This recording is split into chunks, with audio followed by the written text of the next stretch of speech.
boca faz o sol brilhar. Tudo que existe obedece o teu falar. Onisciente Deus, onipotente és, sempre presente estás em todo lugar. Ergue a tua voz e cante a Ele. Ao ouvir tua voz, tudo se transformará. Do nada a terra fez, só por teu falar.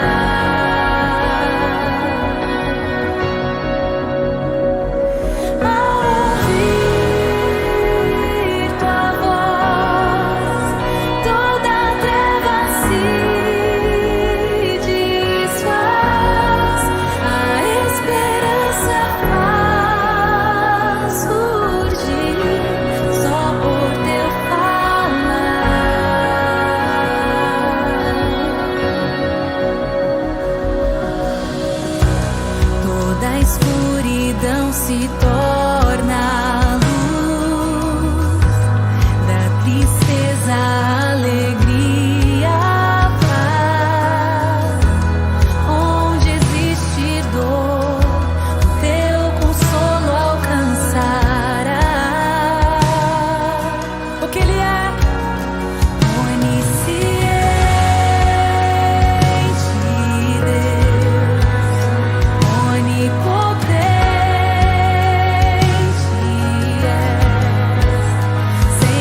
Saúdo a todos os irmãos com a santa paz de Deus.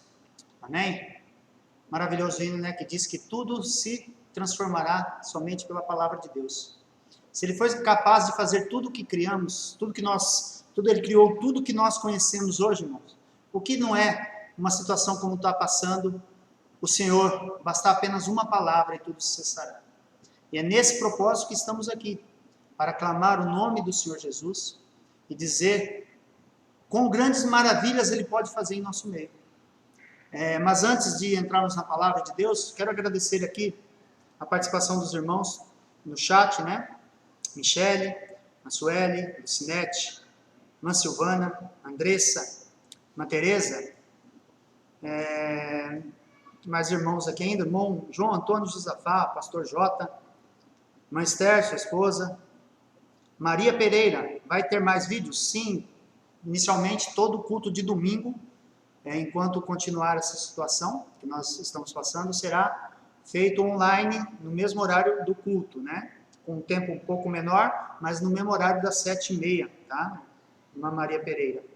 E também o seu Isaltino Borgas, mandar um abraço para ele, Deus abençoe, já trabalhei com ele no passado, que o Senhor seja muitíssimo abençoado, viu, seu Isaltino? Também a Leila e outros irmãos que estão assistindo com certeza, porém não colocaram aqui no chat. Irmãos, coloque aqui seu pedido de oração no chat, nós vamos estar lendo o que acontecer daqui para frente no final, tá bom? Deus abençoe vocês em nome de Jesus. Então, igreja, o momento que estamos passando é um momento delicado, né? Em que parecia que não ia acontecer nada disso, né? Inclusive tem muitas pessoas que ainda acham que é uma brincadeira, né? Que as autoridades estão brincando, mas não é não, irmãos. A situação é crítica. Segundo estudos aí diz que o pico dessa doença, de casos e mortes, é para o final de abril.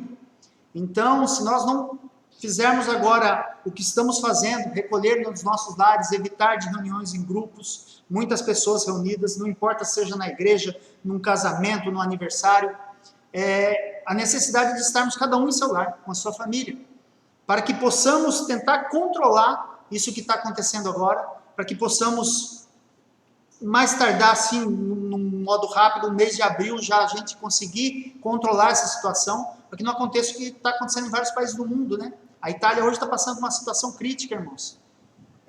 Cada dia morria 400, 500, 700, ontem foi 700, hoje eu não vi. Isso é pessoas morrendo por dia, irmãos. A situação é crítica, é grave. E um país menor, de primeiro mundo, está sofrendo isso. Imagina o Brasil, se não se cuidar. Então, é importante que a gente esteja cumprindo o que as autoridades estão proclamando. Quem tiver sua Bíblia, abre aí comigo, 2 Crônicas, capítulo 7, o versículo 14 e 15. Vai falar aqui um negócio fabuloso para os nossos dias. Quando ali, Davi, irmãos, há quase por volta de 3.000 anos atrás, 1.000 anos antes de Cristo, Davi conseguiu unir aquele povo que estava disperso. Ele juntou Judá e Israel e tornou só uma Israel. E ele fazendo isso, ele foi um homem guerreiro que teve conquistas. Porém, ele não pôde fazer o templo de Deus, a casa de Deus. E coube ao seu filho Salomão fazer isso. E quando Salomão conclui aquela obra, Deus fala assim para ele. Olha só o que Deus fala naquele momento. E se o meu povo, que se chama pelo meu nome, se humilhar e orar e buscar a minha face e se converter dos seus maus caminhos, então eu ouvirei dos céus e perdoarei os seus pecados e sararei a sua terra. Agora estarão abertos os meus olhos e atentos os meus ouvidos à oração deste lugar. Amém? Vejamos que Deus mostra ali para aquele homem, Salomão, que ele estava disposto a ouvir. Ele estava disposto a ouvir o que o povo clamava. E é por isso que nós, irmãos, temos que ter isso em mente. Essa situação em mente a gente não pode esquecer, porque aquele homem, como eu disse, Davi, demorou tanto tempo para poder unir o povo. Mas quando Salomão assume, Salomão a gente sabe, na Bíblia nos diz que ele era um homem que gostava de ter muitas mulheres. Então, por essa luxúria que ele tinha de ter mulheres, ele teve mais de 1000. Entre mulheres e concubinas, ele teve mais de 1000, irmãos. Já imaginou o problema que esse homem arrumou para a tua casa? E dentre essas mulheres, muitas mulheres de outros povos que trouxeram outros ídolos, outros deuses para a vida de Salomão. E com isso, Salomão ficou preso àquela situação, ao dinheiro, e começou a servir outros deuses.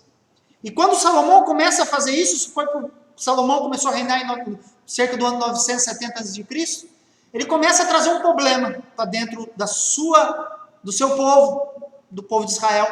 Ele começa a fazer divisão. E ocorre a divisão ao ponto de que quando ele morre, os seus filhos dividem novamente o povo de Israel. E Jeroboão vai ficar com o norte, que se chama de Israel, cuja capital era Samaria. E ali ele reúne 10 das 12 tribos.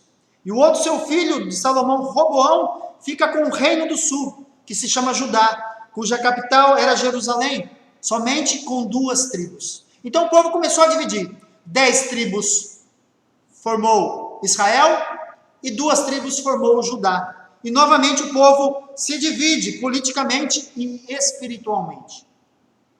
E é depois desse período que Deus envia os profetas ali, como, por exemplo, Elias e Eliseu, que tentaram combater tudo isso, chamando o povo para que pudesse voltar para Deus, mas, porém, os reis que viveram aquela época foram um rei pior que o outro, irmãos. E cada rei começava a adorar um Deus. E isso começou a amargurar o coração de Deus, ao ponto de mais e mais profetas aparecerem. Para os irmãos terem uma ideia, no ano 760 a.C., Oséias aparece, e ele vai mostrar que a infidelidade do povo está tamanha. Há uma instabilidade espiritual, uma depravação moral. Ele chama o povo ao arrependimento, porém aquele povo não ouviu.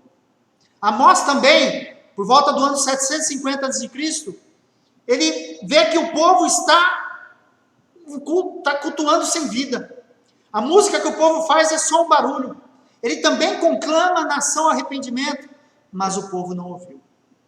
Miqueias vem logo na sequência e conclui que aquele povo estava totalmente enfadado de Deus, não queria mais Deus.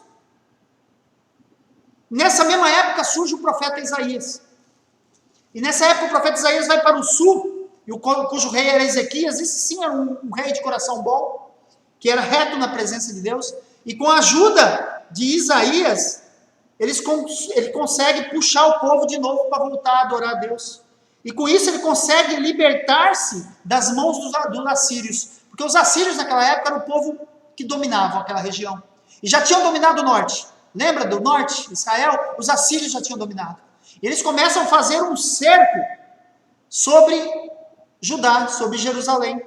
Porém, com a ajuda de Isaías, Ezequias consegue fazer com que o povo volte a adorar a Deus por um certo espaço de tempo. Esse mesmo Ezequias que quando recebe a notícia que vai morrer, ora a Deus e consegue 15 anos mais de vida. Porém, aquela vitória sobre os assírios e os 15 anos a mais de vida fez com que ele se exaltasse. Esses 2 milagres que eram para ser acreditados totalmente a Deus, ele volta como o poderio dele, ao ponto de que uma pequena nação que estava surgindo, chamada Babilônia, ele chama ela para vir ver todas as riquezas que Deus tinha dado para ele. Tudo aquilo que o rei Ezequias havia conquistado. E Babilônia volta dali com aquela primeira impressão, irmãos. O que vai acontecer? Só que aquele homem que conseguiu isso com Deus, quando Isaías fala para ele que ele tem que colocar a casa dele em ordem, ele não faz isso. E aí o seu filho Manassés, por volta do ano 697 a.C., mais ou menos, ele assume após Ezequias morrer. E ele é considerado o pior rei de Judá, o mais cruel, a ponto de acabar com tudo que seu pai tinha feito e voltar a adorar outros deuses. Ao ponto de Isaías, naquela época, dizer: este povo está enfermo da cabeça aos pés. Isaías tenta conclamar ao povo arrependimento, mas o povo não ouve. Manassés fica tão raiva de Isaías que manda serrá-lo ao meio, irmãos. Imagine só a situação do homem desse. E Judá tornou-se totalmente idólatra e abandonou novamente a Deus. Enquanto isso, a pequena Babilônia cresce. Ela domina os assírios. E ela começa a fazer um cerco durante 20 anos sobre Judá. E Judá sofre durante 20 anos na mão do rei Nabucodonosor. E é nesse período que aparecem 2 profetas. Um considerado menor, que escreveu menos, Abacuque, o outro considerado maior, Jeremias. E Jeremias, durante esse período, ele anuncia o julgamento já e a destruição. Não é mais chamando o povo ao arrependimento, não. Deus já tinha tomado a decisão daquele povo mau, aquele povo que não adorava a Deus, aquele povo que só fazia coisa errada.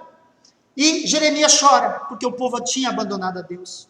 Deus falou 1000 vezes, chamou, aconselhou, exortou, mas o povo não quis ouvir. Deus chamou o povo pelo amor, e pelo amor ele não veio. Então Deus mandou o açoite e o chicote, a espada, o cerco do inimigo, até chegar ao cativeiro. E o cativeiro chegou. E aquele povo teve que ir para a Babilônia. Irmãos, Hebreus 11 fala para nós que a fé é o firme fundamento das coisas que se esperam. Esperam em quem? Em Deus, irmãos. O firme fundamento do que esperamos em Deus é através da nossa fé. Mas a prova de tudo isso é aquilo que não se vê. Ou seja, está segundo a vontade de Deus. Basta nós crermos de coração, confiarmos nele, e se for da vontade dele, ele fará. A fé acontece não do jeito que a gente quer, mas sim do jeito que Deus quer.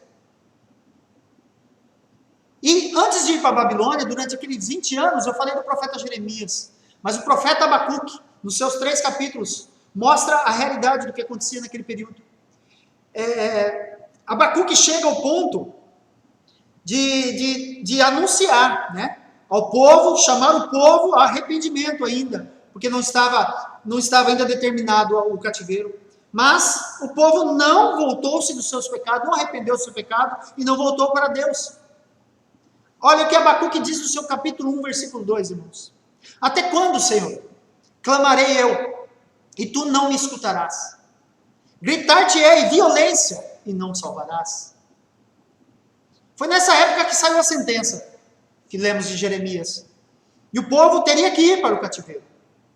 O povo estava perdendo a sua identidade, irmãos, como povo de Deus. Um povo desunido, um povo que tinha abandonado seu Deus, uma pátria dividida, idólatra a ídolos. E é por isso tudo Deus se calou. Não respondeu a Abacuque. Quando Abacuque falou, até quando, Senhor, clamarei eu? Mas tu não escutas. Porque Abacuque, na verdade, não estava clamando a Deus, irmãos. Na verdade, Abacuque estava reclamando de Deus. Alguma semelhança com os dias de hoje?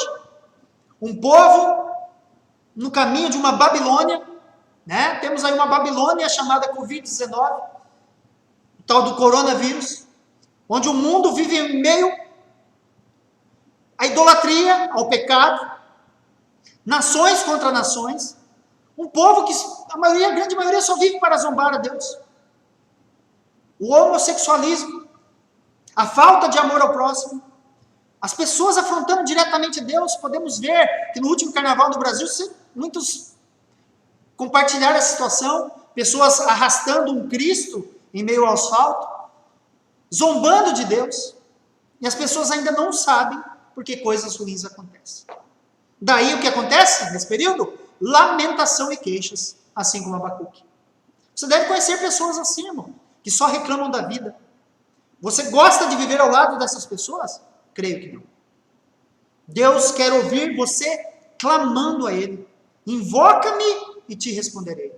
E não reclamando dele. É preciso ter fé, irmãos. Pedro, na sua primeira carta, capítulo 5, versículo 10, ele diz para nós: o Deus de toda graça, que os chamou para a sua glória eterna em Cristo Jesus, depois de terem sofrido por pouco tempo, preste atenção, depois de terem sofrido por pouco tempo, olha o que ele fará: os restaurará, os confirmará, os fortalecerá e os porá sobre firmes alicerces. Queixa e lamento não tenta encontrar uma resposta, mas sim um culpado, irmãos. Abacuque, quando diz, até quando vou clamar e o Senhor não vai responder? Em outras palavras, ele quer dizer, só está desse jeito porque o Senhor não faz nada. Quando você só reclama, Deus se cala. Porque quem se lamenta Vê somente o lado ruim da coisa. Mas quer ver agora como termina o livro de Abacuque, o capítulo 3? Ele começa assim, o capítulo 3. O capítulo 1 começou com reclamação. O capítulo 3 começa com a oração do profeta Abacuque.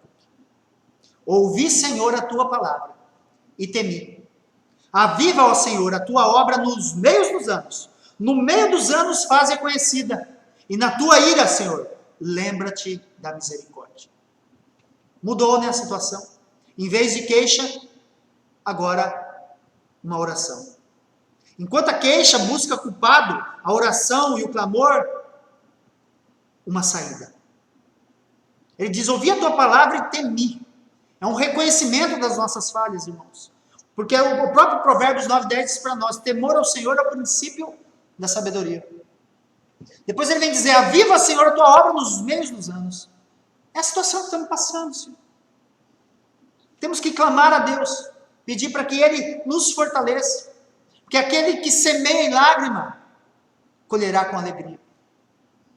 E ele termina ali, na tua ira, lembra-te da tua misericórdia, Senhor. Sabe por quê? Porque Deus é a nossa única saída. Deus não responde ao lamento, mas sim à oração, irmãos.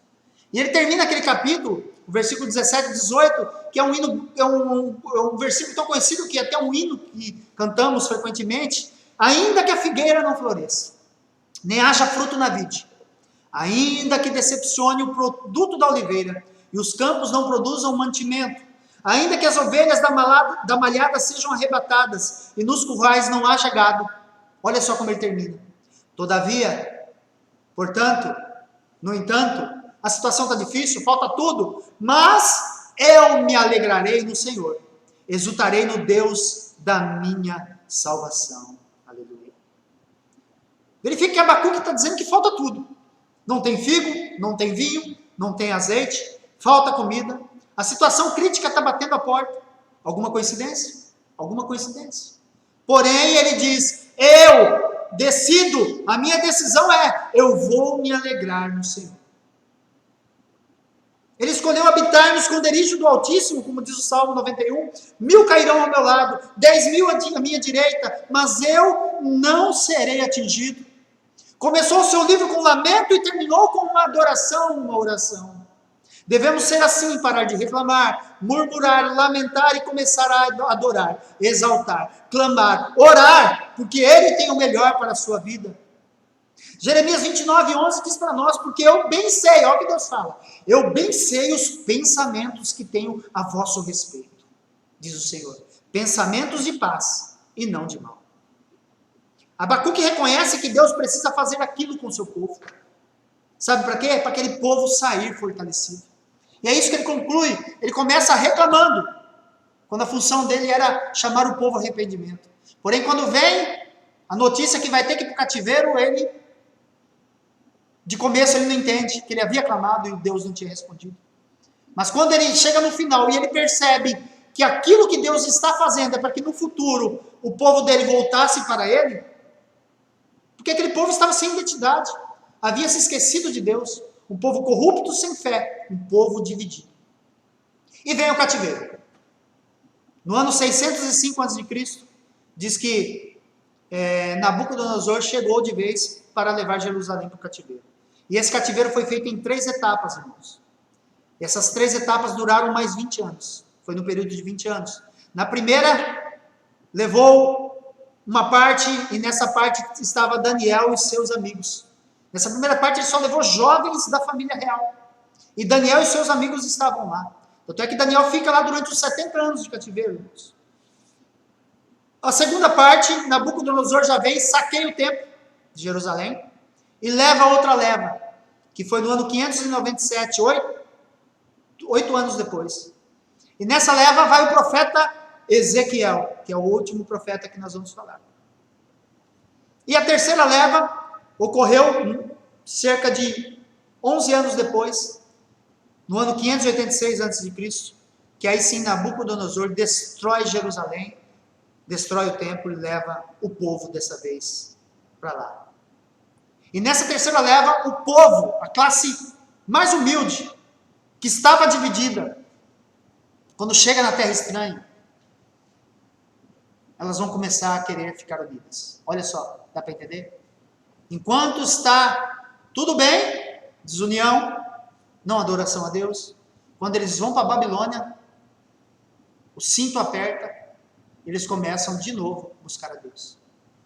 Irmãos, você sabia que tem um salmo que mostra o sentimento desse povo quando eles estavam na Babilônia? É o Salmo 137, irmãos.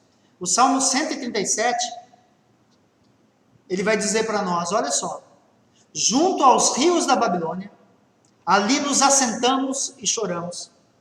Quando nos lembramos de Sião, Sião é Jerusalém, irmãos. Sobre os salgueiros que há no meio da Babilônia, penduramos as nossas harpas. Olha só.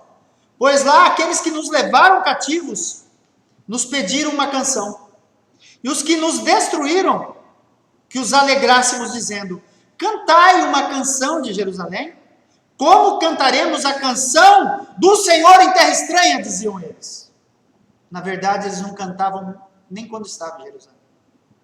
Mas agora que estão lá, chorando à beira do rio da Babilônia, lembrando de Sião, Jerusalém, eles tomam uma decisão, vamos pendurar as nossas harpas, não vamos tocar hinos, porque nós estamos tristes. E ainda depois, nos versículos adiante, ele vai dizer, olha só, se eu me esquecer de ti, ó Jerusalém, esqueça-se a minha direita da sua destreza. Se eu não me lembrar de ti, Jerusalém, apegue-se minha língua ao meu paladar. Gruda a minha língua ao paladar, que eu não possa mais voltar a cantar.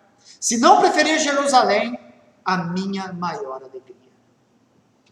Irmãos, o Salmo 137 mostra que aquele povo que estava enfadado de Deus, aquele povo que não queria mais a Deus, aquele povo que quando os profetas clamavam, eles davam risada.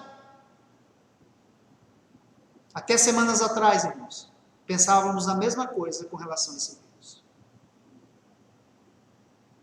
Mas aquele povo agora que está na Babilônia, está na dificuldade, está no problema, ele começa a querer voltar a adorar a Deus.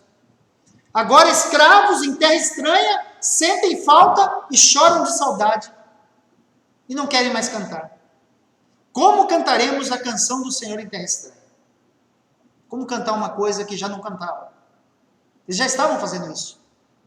Eles já não estavam mais adorando a Deus. Eles estavam um povo desunido. Guerras internas, corrupção, depravação. E Deus precisou levá-los ao cativeiro. O que aprendemos nisso, irmãos?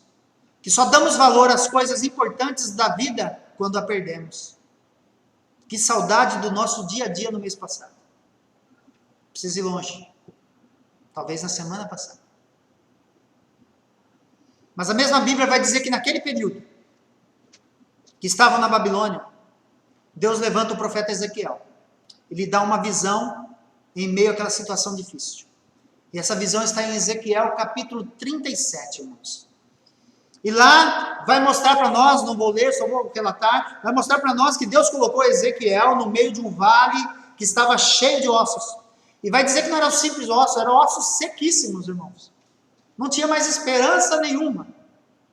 Mas Deus diz a Ezequiel, porventura viverão esses ossos? Se fosse na minha visão, na visão dos irmãos aqui, poderia dizer, de jeito nenhum. Mas Ezequiel era o profeta de Deus. E ele disse para o Senhor, Senhor, tu o sabes. Isso não cabe a mim. Lembra de Abacuque reclamando? Agora não, Ezequiel não reclama. Ele diz, quem sou eu? Só o Senhor. Tu o sabes. Aquele hino que tocou antes da mensagem dizia isso. Basta uma só palavra de Deus e toda a terra transformará. Mas quando ele diz isso para Deus, Deus fala para ele, então profetiza sobre esses ossos. E diga para eles que eles vão ganhar carne, eles vão ganhar nervos, vão ganhar pele, vão se tornar vivos. Sabe para quê? Para eles saberem que eu sou Deus. A nação de Israel, na Babilônia, nesse ponto, já estava se sentindo como um vale ossos secos, sem vida, sem esperança. Estava vivendo, nós hoje estamos vivendo dias de medo, de angústia, de incertezas, Mas não chega ao ponto dessa situação que estava. Mas mesmo assim, temos que profetizar sobre essa nação, irmãos. Orar, clamar, se humilhar, para que Deus venha e restaure. Restaure a nossa pátria. Restaure o mundo dessa situação que está acontecendo. Porque só dele é que vem a cura, irmãos. Tudo provém de Deus. Eu aprendo isso. Esses versículos vão dizer que a mão do Senhor estava sobre Ezequiel e está sobre nós. É Ele que nos chama, é Ele que nos justifica, é Ele que nos transforma, é Ele que nos levanta e nos restaura, irmãos. Também é Deus que faz Ezequiel andar no meio do vale. E Ele faz com que dê a volta em torno dele para que Ezequiel tenha uma visão do problema. E é isso que Deus quer fazer com nós, para que nós possamos ver a visão do problema que está acontecendo. É Deus que faz isso. E é Ele também que pergunta ao profeta: podem reviver esses ossos? Cabe a cada um de nós dizer: Senhor, Tu podes. É Deus que manda o profeta profetizar. Porque Ele precisa de nós como instrumento da boa vontade dEle. E toda ação de restauração só provém de Deus, irmãos. Se Deus quiser, doentes serão curados. Se Deus quiser, Ele vai capacitar nesta semana mesmo os cientistas e médicos para encontrar o remédio e a cura. Para que possamos passar por essa Babilônia e sair dela. Depois que Ezequiel profetiza, os versículos 7 a 10 vai dizer o seguinte: que aqueles ossos se juntaram, voltaram à vida. E depois ainda, Deus faz com que o profeta Ezequiel profetiza sobre eles o Espírito de Deus. E o Espírito de vida vem sobre aquelas carnes ainda mortas e torna-se, eles levantando, tornando-se um exército forte. E assim como o povo de Israel saiu do cativeiro, sairemos dessa situação, para a honra e glória do nome de Jesus. E lembra no começo, no meio ali que eu falei que tinha um salmo para aquele momento de tristeza? Deus não deixa em vão. Também tem um salmo para o momento da saída, para o momento da alegria. E esse salmo é o Salmo 126. O Salmo 126 diz para nós: quando o Senhor trouxe do cativeiro os que voltaram a Jerusalém, estávamos como os que sonham. Aleluia. Estávamos ao ponto de estar imaginando. É um sonho. Nós não acreditávamos que isso ia acontecer. Então a nossa boca, olha só o que fala, se encheu de riso. E a nossa língua de cântico. Quem não queria cantar agora quer cantar, irmãos. Então os gentios diziam, olha o que os outros falavam: grandes coisas fez o Senhor a estes. E sabe o que esses falavam, irmãos? Grandes coisas fez o Senhor por nós, pelas quais estamos alegres. Traze-nos outra vez, ó Senhor, do cativeiro, como as correntes das águas do sul. Os que semeiam em lágrimas, cegarão com alegria. Aquele que leva a preciosa semente, andando e chorando, voltará sem dúvida, com alegria, trazendo consigo os seus frutos. Louvado seja Deus.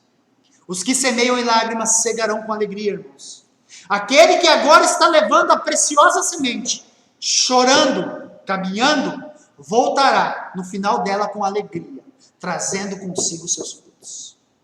É preciso florescer em meio à Babilônia dos dias atuais.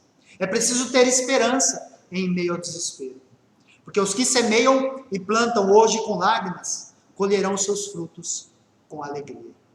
Deus abençoe a todos, em nome de Jesus.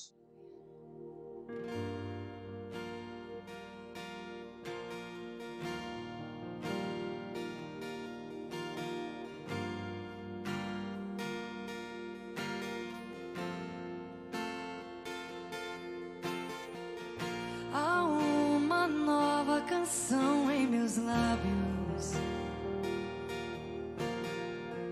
É uma que eu ainda estou aprendendo a cantar. É que o Senhor restaurou minha sorte. Eu ainda estou como alguém que sonha. Estou sonhando sonhos de Deus. Estou vivendo sonhos de Deus. Tenho uma In this video, I'll show you how to set up and manage live streams in YouTube's Live Control Room. We've built a brand new stream workflow in Live Control Room that combines the best of our classic live streaming creation tools. Stream now. Uma nova canção em mim, tem uma nova dança em mim. Grandes coisas tem feito o Senhor por nós. Grandes coisas tem feito, por isso estamos alegres. Grandes coisas tem feito o Senhor por nós. Grandes coisas tem feito, por isso estamos alegres. Eu já saí com lágrimas, sim, agora estou em júbilo. Eu já andei chorando enquanto semeava, agora eu volto com frutos. Eu já saí com lágrimas, sim, agora estou em júbilo. Eu já andei chorando enquanto semeava, agora eu volto com frutos. Quem diria que o Senhor faria tudo isso? Quem diria que veria toda a bondade do Senhor na minha vida? Quem diria agora quem diria que eu viveria toda a bondade do Senhor pra mim? Quando o Senhor restaurou a sorte de Sião, nós ficamos como quem sonha.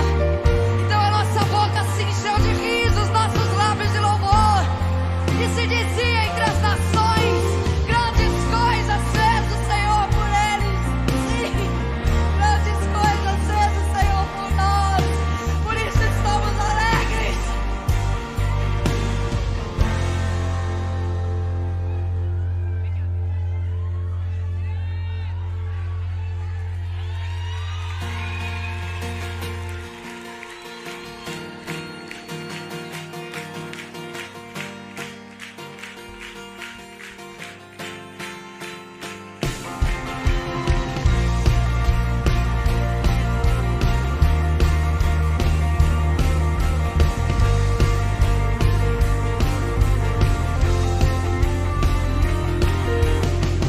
Há uma nova canção em meus lábios, é uma que eu ainda estou aprendendo a cantar. É que o Senhor restaurou minha sorte. Eu ainda estou como alguém que sonha. Estou sonhando sonhos de Deus, estou vivendo sonhos de Deus. Tem uma nova canção em mim, tem uma nova dança em mim. Estou sonhando sonhos de Deus, estou vivendo sonhos de Deus. Tem uma nova canção em mim, tem uma nova dança. Grandes coisas tem feito o Senhor por nós. Grandes coisas tem feito, por isso estamos alegres. Grandes coisas tem feito o Senhor por nós. Grandes coisas tem feito, por isso estamos alegres. Eu já saí com lágrimas, agora estou em júbilo. Eu já andei chorando enquanto semeava, agora eu volto com frutos. Eu já saí com lágrimas, agora estou em júbilo. Eu já andei chorando enquanto semeava, agora eu volto com frutos.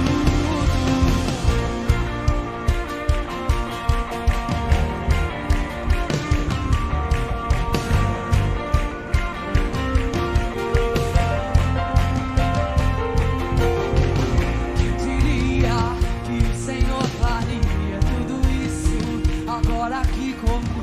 Quem diria que eu viveria toda a bondade do Senhor pra mim. Quem diria que o Senhor faria tudo isso agora aqui comigo? Quem diria que eu viveria toda a bondade do Senhor pra mim? Quem diria que o Senhor faria tudo isso agora aqui comigo? Quem diria toda a bondade do Senhor pra mim? Quem diria tudo isso agora aqui comigo? Quem diria que eu viveria toda a bondade do Senhor pra mim? Eu já saí com lágrimas, sim, agora estou.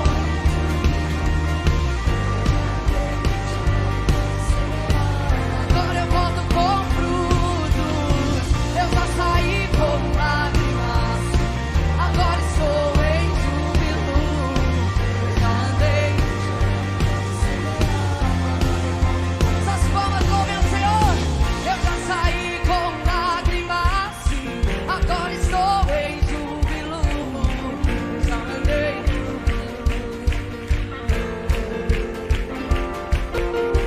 Eu já saí com lágrimas, sim. Eu já andei chorando enquanto eu